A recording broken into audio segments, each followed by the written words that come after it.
guys, Ms. Gosling here. In this video, you're going to learn how to post your project on FlipGrid. So this is for those of you who decided on option 2, a FlipGrid video for your ethics project.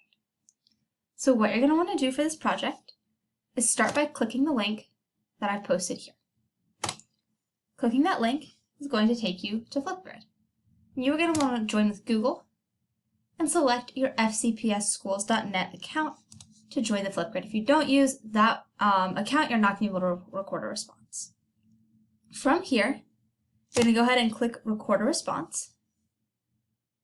And as you can see, we can't use my camera right now or my mic because I'm using it to record the video.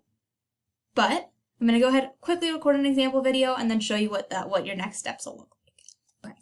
So the next steps are going to be a little hard to show actually. I'm having some technical issues with that. So what I'm going to have you guys do is just keep, once you go into that FlipGrid, there's going to be an option to record. You'll record.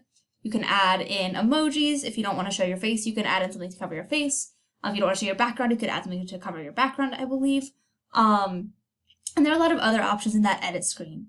Once you get to that, once you're done with the edit screen, you can go in and you can add some kind of picture as the picture that'll show up when people are trying to are looking at videos. Once you hit publish, your video will be published. So that's really all there is to it, guys. So if you decide to do your FlipGrid, here's how you'll do it. You'll click the link, log in with your school email account, hit record video, record, and just continue to follow the prompts on the screen. Best of luck and happy recording.